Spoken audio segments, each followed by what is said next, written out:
En la nota de hoy vamos a continuar con nuestras perspectivas de cara al año 2021 y repaso de lo que ha sido este año 2020. Sin duda, uno de los elementos centrales que va a estar sobre la mesa en materia política y en materia económica en 2021 va a ser la recuperación post-COVID, que va a estar influida por la efectividad de las vacunas que se vayan aplicando y sobre cuánto los países van a poder ir liberando las restricciones al movimiento en función de cómo vaya siendo la evolución de la pandemia. Ya hemos adelantado en otros informes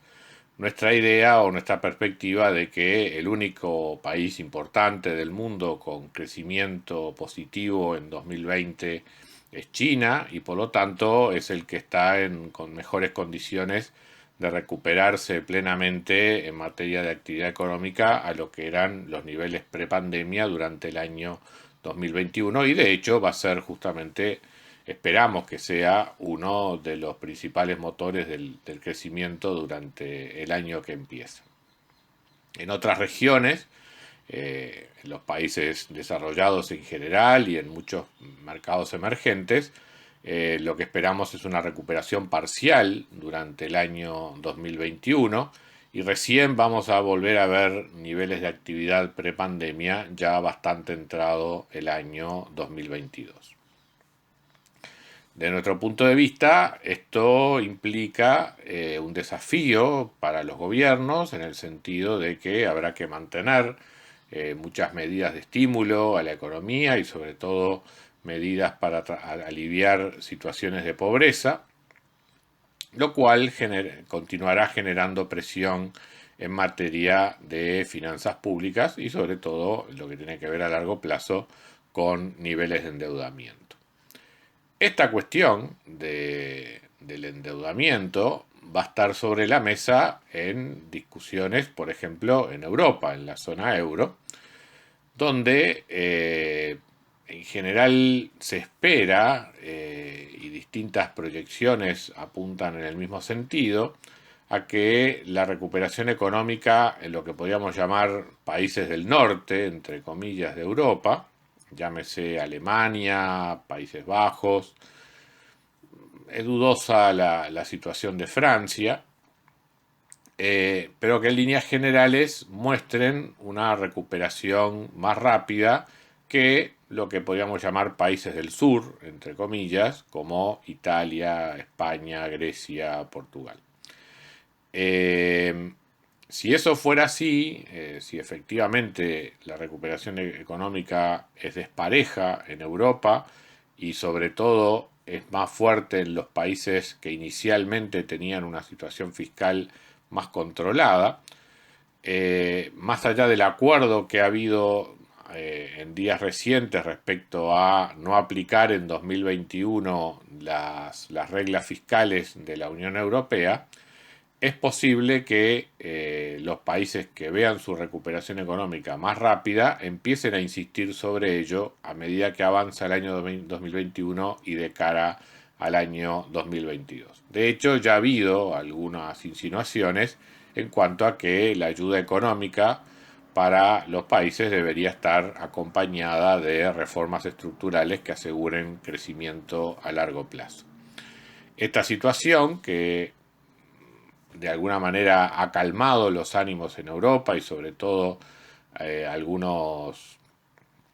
algunas pretensiones separatistas o las aspiraciones de algunos movimientos anti-establishment en Europa,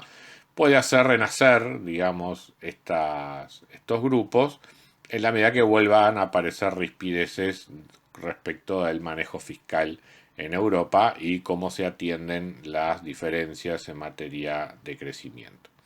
Entonces, si bien hoy esta es una discusión soslayada que ha ayudado a que Europa salga de manera armónica y conjunta de la crisis, es un tema que seguramente reaparezca a medida que vaya avanzando 2021 y que probablemente vuelva a estar sobre la mesa en el año 2022. Europa tiene además pendiente su negociación con el Reino Unido, un Brexit verdaderamente revuelto, que bueno, habrá que ver en los próximos días si se tiene un acuerdo al menos parcial de comercio entre el Reino Unido y Europa o directamente se va a una situación de ruptura que en todo caso sería más perjudicial para el Reino Unido que para el resto de Europa. En lo que tiene que ver con Estados Unidos, que fue el otro protagonista político del año 2020, con un proceso electoral eh, que terminó de manera muy controvertida, es donde también se pueden esperar cambios con impacto duradero en lo que tiene que ver con políticas públicas y relaciones internacionales para los próximos años. Todo parece indicar que la agenda de Joe Biden va a ser mucho más multilateral que la que había sido la de Donald Trump, con lo cual el involucramiento de Estados Unidos en distintos temas va a estar acompañado de lazos más fuertes con varios de los que han sido sus aliados tradicionales. Es probable que veamos a Estados Unidos reaparecer en organismos internacionales vinculados al cambio climático, a los derechos humanos, vuelva a estar presente de alguna forma en las negociaciones con Irán en cuanto a desarme nuclear. El tema ambiental seguramente va a estar en la agenda de muchas empresas y va a ser un tema que especialmente lo que tiene que ver con el sector energético habrá que prestarle atención en lo que tiene que ver con el funcionamiento de los mercados y de empresas específicas de ese sector, dado que seguramente veamos transformaciones estructurales importantes en lo que tiene que ver con las iniciativas vinculadas a cambio climático, donde muchas empresas del sector van a estar haciendo transformaciones importantes. En este mayor multilateralismo de Estados Unidos va a estar involucrada las disputas con China, que a nuestro entender van a seguir siendo duras, o sea, no hay que pensar que por el cambio de la administración demócrata va a cambiar la actitud de Estados Unidos respecto a China. Creo que esto es una situación estructural que va más allá del gobierno, pero donde indudablemente influye la impronta que cada administración da en este sentido. Mientras que la administración de Donald Trump canalizó la rivalidad con China hacia elementos de política comercial, es más probable que la administración de Biden focalice mucho más hacia los aspectos vinculados a la tecnología, con restricciones en lo que tiene que ver con servicios en la nube, servicios digitales y transferencia de tecnología para el sector financiero, de servicios para el sector financiero, más que ir a una guerra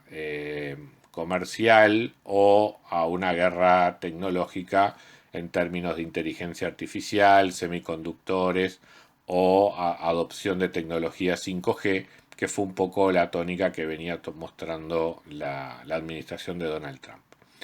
Es en ese sentido que sin duda, y con la búsqueda de aliados, es donde se va a buscar más presión para respecto de China, sobre todo en lo que tiene que ver con servicios de inteligencia y protección de derechos individuales y de derechos de propiedad intelectual,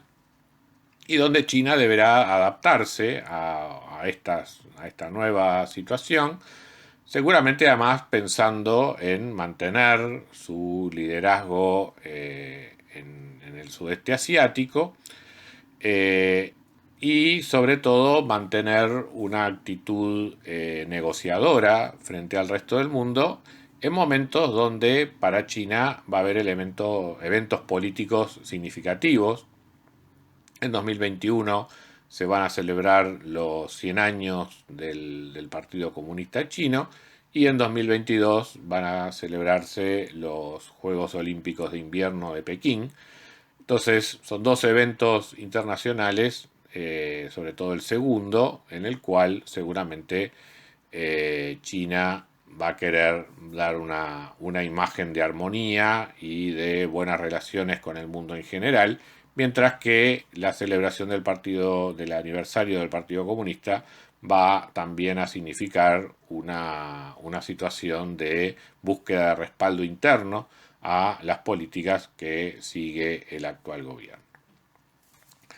Entonces, estas son, digamos, de alguna manera los elementos que pensamos que van a estar dominando la agenda internacional durante el año 2021 y que en la medida que vayan evolucionando también van a ir teniendo consecuencias sobre la política económica y las reacciones en los distintos mercados, aspectos que exploraremos con mayor detalle en próximas entregas.